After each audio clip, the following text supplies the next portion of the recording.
This is Joseph Castorena, and he shouldn't be at this house in the middle of the night. There's actually a protective order against him to keep him away from his ex-girlfriend and her family's home. It doesn't stop him in any way from entering the house and laying in wait for the family to come home from a party. What would happen next would leave a community in terror and lead to an international manhunt. Join us as we look into that horrible night and what led up to it.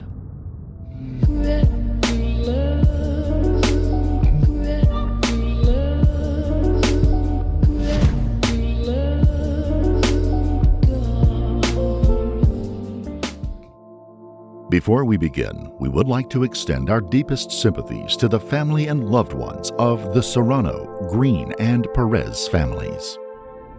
It's just after 2 a.m. on the day before Halloween when a call comes in to the Arapahoe County 911 Center.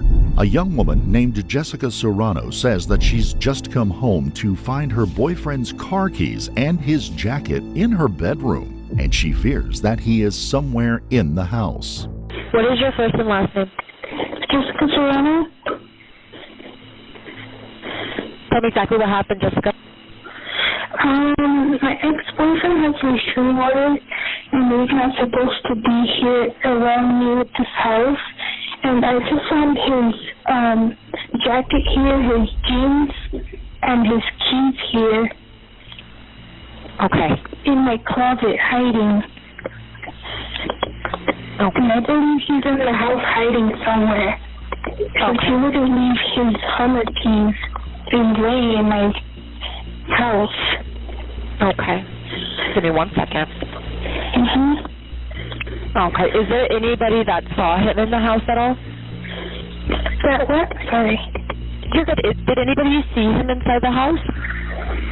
No, but his stuff is here. Okay. Got it. Did you, look around? Did you see him at all or anything? No. Okay. Okay. Bear with me 1 second, okay? So we believe he's hiding somewhere. Okay. How many people are in the house with you right now that you know of? 4. Okay. Patrol officers are dispatched to the Serrano home. Sergeant Paul Davis will be one of the first to arrive, and he will play a pivotal role in the night's events. Do you have cameras around your house? Yes, we do. Okay. Did you see anything on the cameras? I don't. Not at the moment. I haven't, because my sister's the one that has the cameras. But I told her to check, so she's going to do that now. All right. Is anyone there experiencing any flu symptoms or been asked for self-quarantine? No, ma'am. Alrighty, I do have that in here. Okay, we're going to go ahead and put them out there. If you do end up seeing him on camera or anything else, just give us a call back, but I have it in, okay?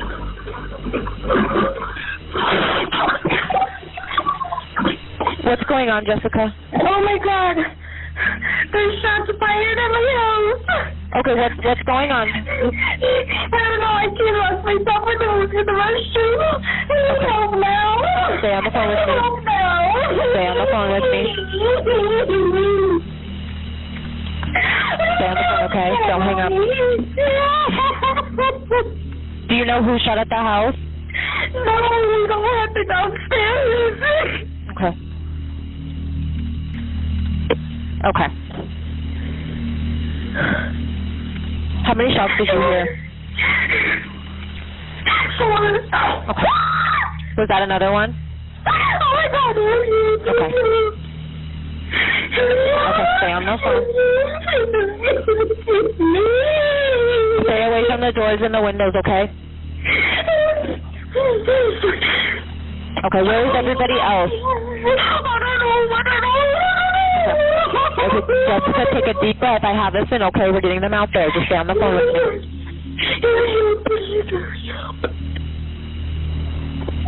Okay. Who's that in the background? Is there anybody with you? I don't know. No one's with me right now. Okay. Do you know who's that yelling in the background? Okay.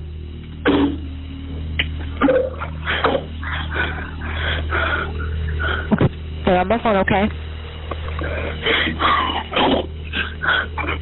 Which room are you in? Are you in the bedroom or the basement? The first room? Okay. I need you to get down on the ground, okay? Get on your stomach for me.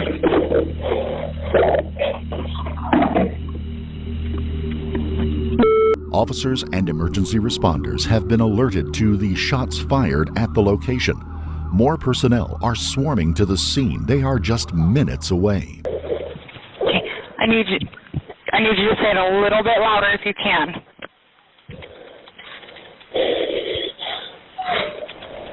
Ma'am, can you say your address a little bit louder?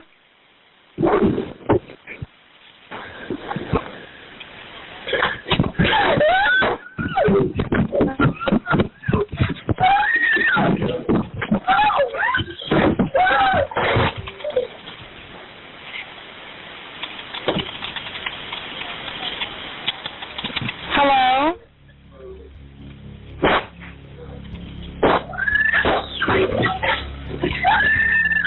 Ma'am?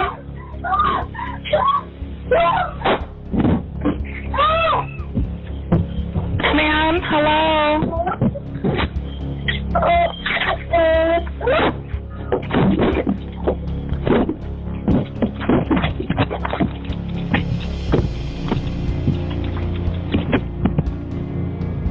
Hello?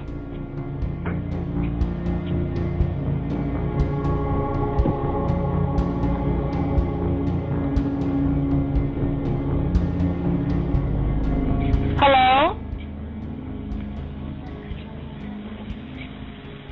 The massacre is coming into its final moments. Trapped in a bathroom, Jessica and Joseph will have their last confrontation. But would anyone survive?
As Joseph kicked the bathroom door open, Jessica was able to grab him and throw him into the bathtub. She bolted from the room and out of the house. Just seconds behind her, Joseph chased her first into the home's backyard and then back through the house into the street. Jessica would first attempt to flag down a car that decided to drive past, while Joseph turned and ran in the other direction, to the north. Sergeant Davis would arrive just as Jessica came running south.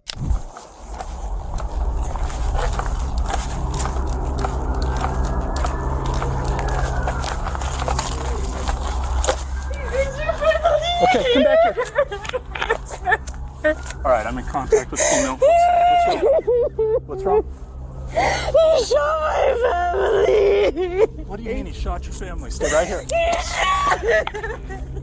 All right, she's telling me he's just shot her family. Stay right there. Thank you. Where's he at? Over where? Where? He's running. He's running. She's saying he's running northbound. I'm trying to get more information.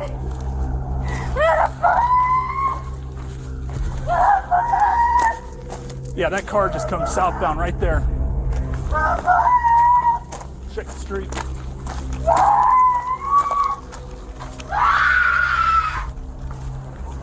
Inside is a nightmare scene. 3 members of the extended Serrano family lay dead. Jessica's twin sister, Maria Anna Green, lays dead from 2 gunshot wounds. Maria Anna's husband, Ken Green, is at the foot of the basement stairs, dead from a single gunshot, presumably the first person killed, ambushed by Castorena.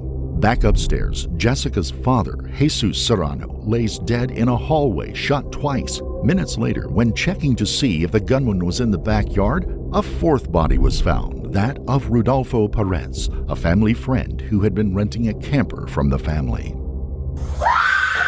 I've got 1 down, gunshot wound in the kitchen.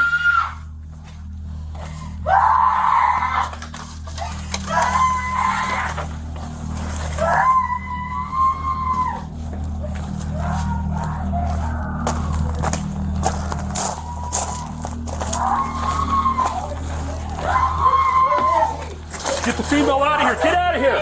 Ma'am, come on. You need to get out of here. Come on. Go out there. Go outside. Go outside. You stay outside. Come on.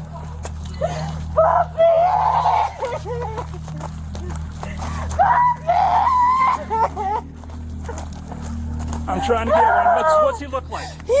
Joseph Castorena. Well, what's he wearing? He's wearing a gray sweater. I don't know. He wanted to kill me too, but he didn't have no more bullets. Okay, you gotta come back over here. I want you to sit right here. Sit. I don't know. My dad, Mariana. The girls. What girls? They're in the room. I don't know. Okay, stay here. I need you to stay here. The girls. I might have some girls inside. Some taller females. I want you to stay here. I'm sorry, I just can't believe it. I can't believe it.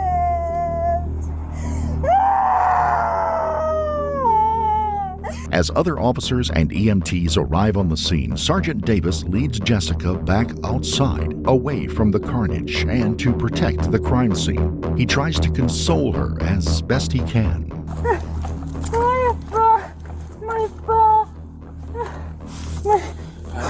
I know. I want you to take this girl is going to get victim services rolling, please. I know.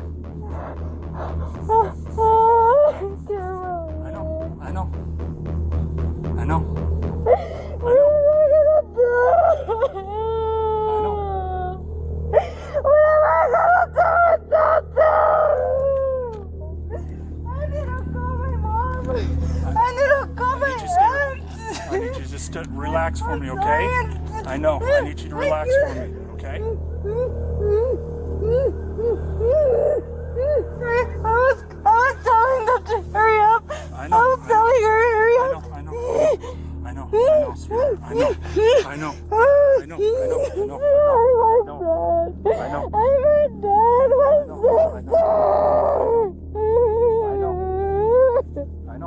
We always called you guys. About him. Always coming here, doing this and that. You guys don't arrest him.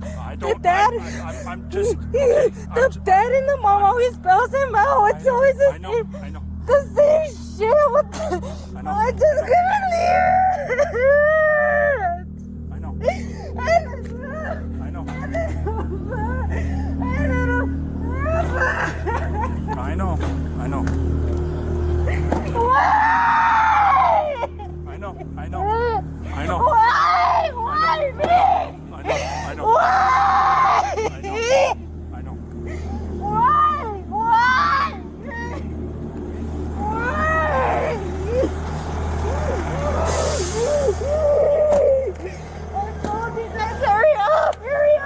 I know. You guys wouldn't listen to me.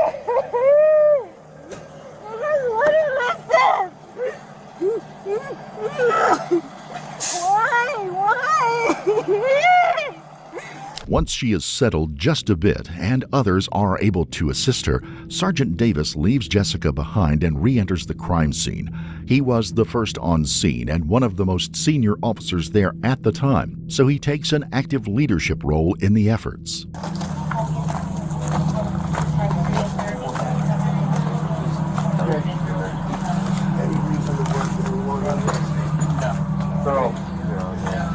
Dispatch. There are two. How many do we have in there? Children inside that bed that are they're good. Untouched. Okay, so Kids don't need anything. Kids don't need anything. I'm here, Sergeant. Mom of these two little ones. I think those are her sister's kids. Oh, there you are. Yeah, I think those are her sister's kids. So. Well, there's the sister. She's dead. So, can we get those kids out? Yeah, We're gonna hold here. We need to work on getting those kids out. That lady. we're gonna get them out a different way than Danielle and this. Charlie would take care of those two kids. Okay, we need to do it. Okay. Post haste. You want us to leave any stuff in here? Holly, have we, where we asked for our search, have we done a backyard? We have not done a This is backyard. open. No, because she came in after I came in here, and I had to get her out of here. Okay. So I did not do a backyard search. How many fire do we have? If she takes those two, you're gonna go. Grab the blanket from the stretcher. Is there any way to get them out of here Yeah, without so- having them see? Let's wrap them up in blankets. We'll Okay. we'll probably just go out this way, cover eyes and head. We'll take the children's. Well, right now, head to toe, they're okay. Yeah. So they're green. Okay. I'm grabbing a blanket. I'm gonna hold it. Okay. Will you both transport in yours? Yeah, I'm just gonna hold the blanket here. Then. You're taking them to the hospital, right? Yes. Okay. The two young children and Jessica are taken to a local hospital for treatment. While none would show any physical wounds at the time, they were each undoubtedly traumatized by the event. Each would also be placed under protective custody in the hospitals as Joseph was still at large. There was still the question of where Joseph had gone. He was on foot, barefooted, and it was cold that night, and many of the yards in the neighborhood, like the Serranos, were fenced in. There could only be so many options, and one of the most likely was where he lived, just a few blocks away from his parents' house. Police cordoned off the entire neighborhood, hopefully before Joseph had a chance to escape, and a group, including a canine handler, descended on the Castorena household. Sergeant Davis headed over to the Castorena house to lead the efforts. Here's the deal. I'll be straight up and honest with you. We want to get in contact with your brother before somebody else from some other agency does, okay? I would rather your brother be alive and under arrest than to be dead or shot because he does something stupid, okay? Is there any way that you can help us out to find out where he's I at? already tried calling him. My sister tried calling him. He won't answer. Okay? Does he have any Why- social media that he might be on right now? Why would his phone be hidden? Why would we be seeing stuff around here What do you mean? as far as where he was last located? For his phone? Yeah. Like his phone here? Yeah. I don't know. Is there we anything? already- Is there anybody that he would be living or going to someone's house around here or anything like that? I don't know. I just got home. I noticed my dad and mom were gone. They were over here. I called them. That had happened with Joseph. Okay, so are you cold right now? Are you feeling, Yes. Okay. Oh, I'm scared. I'm Okay. nervous. Okay. Don't be nervous around us. We're here to make sure that things are good, so there's nobody that's in danger inside your house. Okay. Just my And mom, you- my sister. I seen them earlier before I left to work. Okay. What do you mean? And how was that contact? How was that? I just seen him walk out the door. That's it. Okay. Was he mad? Was he angry? No. I think he said something about a haircut. Okay. All right. So here's the deal. If you're cold, here's the deal. I don't want you going back in the house because I don't know if he's in there somewhere. All right. And Are you guys- obviously, I'm not going to arrest you or anything like that. I just don't want you going back in the house, and I'd like you to be compliant with us, okay? Because the situation is, Well, see, I've The never less been in a people that we situation have- like this. I'm like, I don't have my dad. My dad's the one that usually, okay. you know. Well, I mean, my deal is preservation of life, right? So if you come out, maybe we can have you call the other females that are in there and have them come out of the house if you would. Everybody that's in the house, everyone that's in the house. In the meantime, police have been getting ping results from Joseph's cell phone.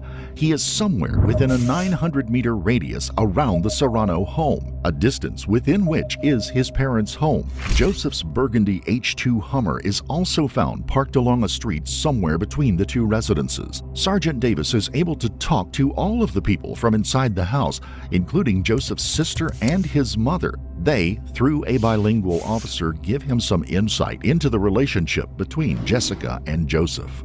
Eventually, after repeated calls for Joseph to come out, the time has come to go in and see if he's there. Sergeant Davis leads the way again, making sure to advise the officers that the family has 2 dogs in the house and every effort must be made to ensure they aren't harmed.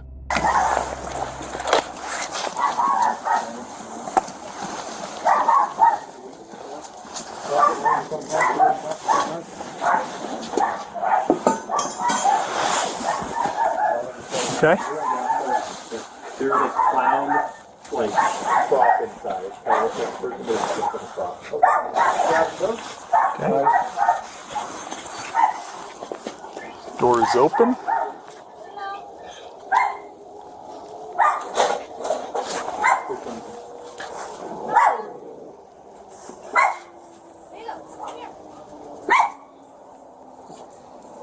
Come on. Come on, buddy. One dog's out. Come here, come here. Come on, come on. Here, let me grab the dog. Just, yeah, take that and just hold that door. Yeah. All right, Bobby, bring him up.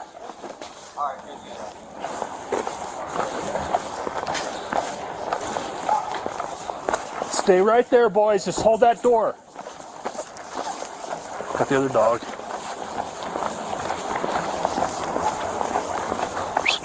Hey, I got your other dog.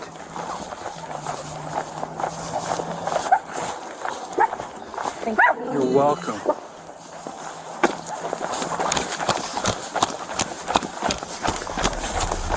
The K-9 unit was released into the household but turned up nothing. There was no sign that Joseph was home. Officers filed in behind the dog, searching room to room for the armed man. During the search, for one singular moment, we get a look at Sergeant Davis, his face reflected in a mirror. It has been a horrific, tragic night, but he has worked hard to console and care for both the victims of the crime and the family of the perpetrator while trying to address the issue of an armed murderer at large in a community. He has embodied the pledge to serve and protect on this terrible night. Somehow Joseph made it out of the cordon. Throughout the early part of the incident, police in the area reported hearing a loud truck roaring around the cordoned-off neighborhoods, and gunshots rang out. Could someone have been attempting to provide a distraction to give Joseph a chance to slip out? Could he have had an accomplice? Could he still be in the area? His phone was still pinging in the 900-meter radius between the two houses. Joseph's phone was eventually found in the backyard of the Serrano home, apparently dropped or discarded at some point. Evidence also suggests that he had returned back through the house, hopped the rear fence of the property, and made his escape in that direction. Police dogs were sent throughout the neighborhood, and police went door to door asking permission to search backyards and asking if anyone had seen or heard anything. A reverse 911 call was also sent out to everyone in the immediate vicinity to alert them that there is an armed, dangerous man on the loose and that all individuals should shelter in place. Inside the home, the murder weapon and 9 shell casings were found. Fingerprints on the 9mm Kimber handgun would later be found to match those of Joseph Castorena. The shell casings would also later turn out to be a match of casings found months before in a stolen vehicle. The gun itself appears to have been stolen at some point in its history as well, having originally been purchased by a man in Iowa in 2016. We have just begun a daylight search of the neighborhood. We even had drones up in the air at first light, and we're now doing a thorough search of the immediate neighborhood because we are concerned and want to find the subject. His name is Joseph Mario Castorena. He's 21 years old. We have to assume he is armed. and we are very concerned and want to do everything we can to find him and take him into custody as soon as possible. His photo has been released on APD social media. If you look at it closely, you will see that he has a very distinctive lion tattoo on the left side of his neck. We're obviously requesting the public's assistance and the media's assistance to find him. If anyone sees him or has any information about his whereabouts, we ask that 911 be called immediately.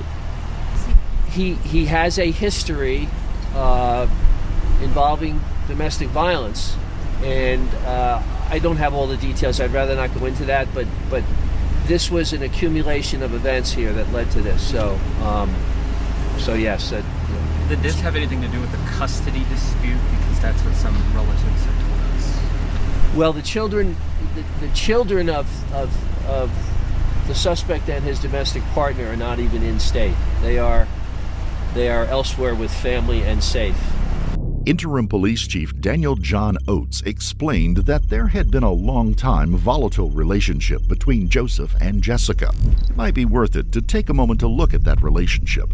The couple, never married, shared 2 children together, and over the last 2 years before the event, their relationship had degraded into one of jealousy, anger, and breakups, followed by short-lived reconciliations. During this time, Joseph would often create Facebook accounts under false names and try to chat up Jessica.